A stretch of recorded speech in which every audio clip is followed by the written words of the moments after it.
환락의 거리편 방영 이후 4월 9일자 방영이 확정된 귀멸의 칼날 도곡마을편. 도곡마을편에서 새롭게 공개되는 설정과 기존 전개에서 공개된 설정 중 되짚어두면 작품 이해에 도움이 될 만한 정보들은 어떤 것들이 있을까요? 간디 채널의 귀멸의 칼날 이야기 도곡마을 설정편 지금 바로 시작합니다.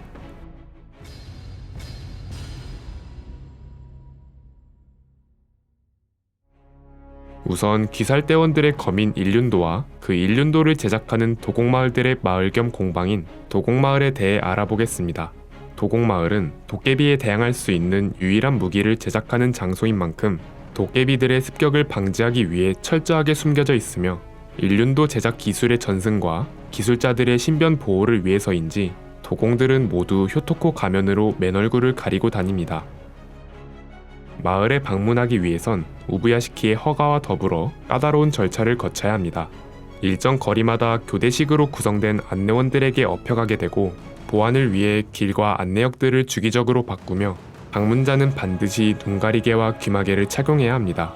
작중 탄지로는 후각도 뛰어나므로 코마개까지 착용했습니다.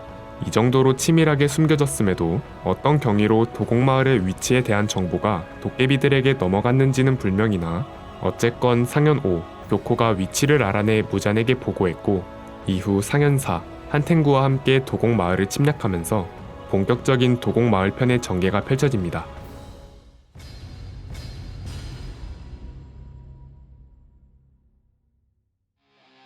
다음은 일륜도에 대한 설정들부터 하나씩 짚어보겠습니다. 일륜도란 도깨비에 대항하는 조직인 귀살대 대원들이 사용하는 검의 통칭입니다. 일륜도의 원료인 흑진홍사철과 흑진홍광석은 1년 내내 햇볕이 내리쬐다는 요우코산에서 채취한 특수 소재라고 합니다. 일반적인 물리 수단으로는 도깨비를 토벌할 수 없지만 일륜도의 소재엔 태양의 힘이 깃들어 있어 도깨비에게 고통스러운 상처를 낼 수 있으며 일륜도로 도깨비의 목을 베면 죽일 수 있다고 합니다. 하지만 소재 자체가 몹시 귀할 뿐더러 소재 입수 후 완성까지 약 2주가량의 기간이 걸린다고 하며 제작법이 상당히 가혹해 만들다가 죽는 사람이 나올 정도라고 합니다. 그래서 도공들은 자연스럽게 완성된 검에 애착을 갖게 되고 자신의 기술에 상당한 자부심을 품고 있습니다. 그렇기 때문에 작중 탄지로가 검을 부러뜨리거나 이노스케가 보는 앞에서 칼날을 돌로 찍어서 깨뜨리자 각자 죽이려고 달려들거나 엄청나게 화를 내는 모습을 볼 수 있습니다. 귀살대원 선발시험에 통과하면 각자 자신의 검에 사용할 광석을 고르고 이후 해당 대원 전용의 검을 받는 방식으로 전달됩니다.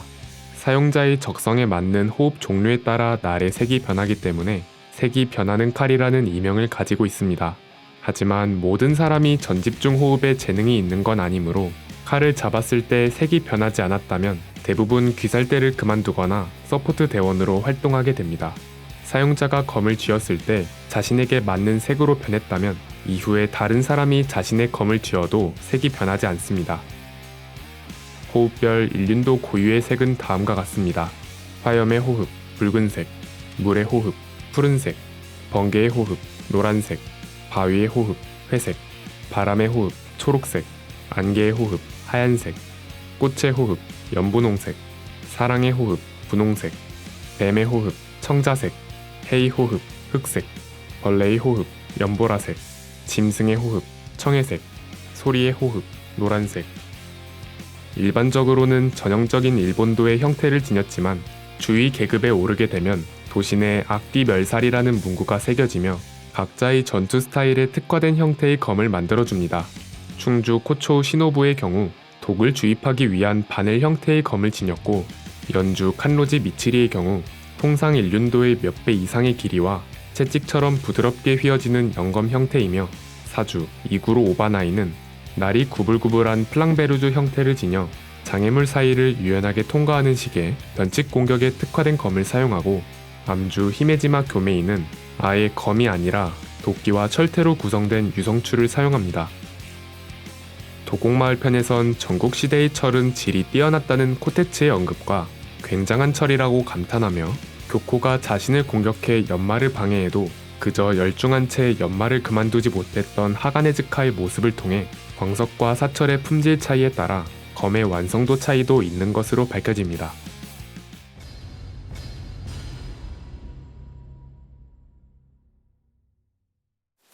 다음은 도깨비의 특성과 전투 방법입니다. 도깨비는 개체를 막론하고 인간보다 월등한 괴력과 초재생 능력을 보유하고 있습니다.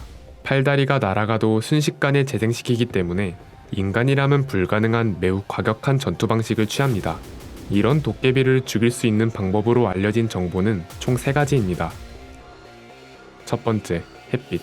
도깨비는 햇빛에 닿으면 온몸이 재가 되어 소멸하기 때문에 햇빛을 극복하는 것이 무잔의 최종 목표이자 도깨비가 밤에만 활동하는 이유입니다. 시대를 막론하고 햇빛을 극복한 도깨비는 전례가 없었다고 합니다. 두 번째, 일륜도로 목을 베는 것.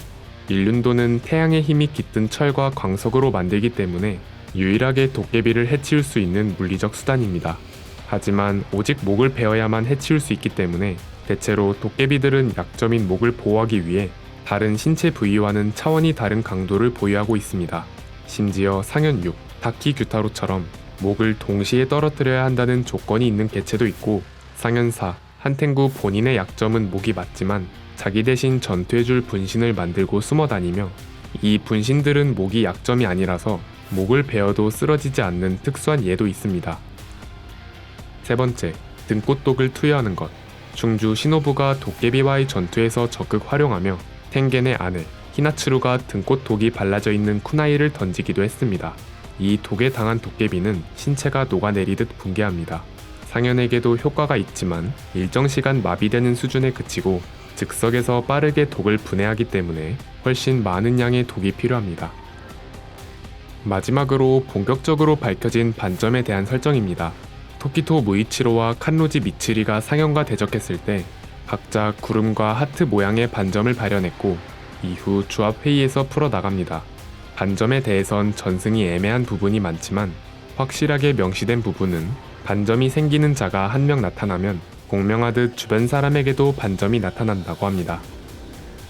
작중 시점에선 탄지로가 처음으로 반점을 발현했기 때문에 우부야시키는 그때부터 다른 이들에게도 하나 둘 반점이 발현될 것으로 예상했지만, 탄지로가 어릴 때 생긴 흉터와 착각하기도 하고 반점에 대한 기본적인 정보나 효과, 심지어 발현 조건조차 모르기 때문에 굳이 반점에 대한 얘기를 하지 않다가 이번 전투에서 지주 2명에게 반점이 발현되면서 전승이 사실임이 밝혀집니다.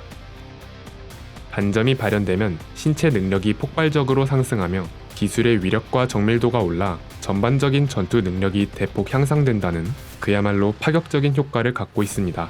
무이치로가 추정한 반점의 발현 조건은 분당 200회에 달하는 심박수와 39도의 체온이라고 합니다.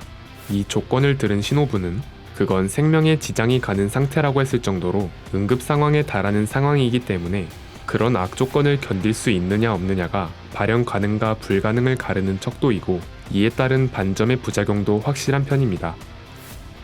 그 부작용은 바로 반점이 발현된 자는 예외 없이 25세 이전에 사망한다는 것입니다. 하지만 원작 완결 시점까지 반점 발현자가 정확히 왜, 어떤 증세를 보이며 죽는지에 대한 설정이나 후일담이 풀리지 않아 반점의 리스크에 대해 독자들 간 여러 추측이 오갔지만, 반점 자체가 생명에 지장이 갈 정도로 육체를 극한 상황까지 몰아붙여야 발현되기 때문에 한계 이상의 폭발적인 힘을 끌어내는 대가로 사용자의 수명이 급격하게 소모되고, 25세 이상의 검사가 반점을 발현했다면 이후 반점의 여파를 몸이 버티지 못해 요절하는 것이라고 조심스럽게 추측해봅니다.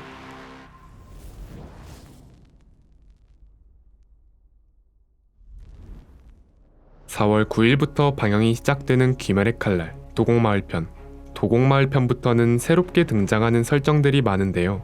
원작이 질질 끌지 않고 속도감 있는 전개를 보여주는 만큼 작중 설정들을 하나씩 자세하게 설명해주진 않기 때문에 작품 이해에 도움이 될 수 있도록 도곡마을편까지 밝혀지는 설정들을 정리해보았습니다. 최종장에서 등장하는 전투 능력이나 각종 설정들은 이후의 영상에서 풀어나가도록 하겠습니다. 긴 영상 시청 감사드리고, 저희는 간디 채널이었습니다. 감사합니다.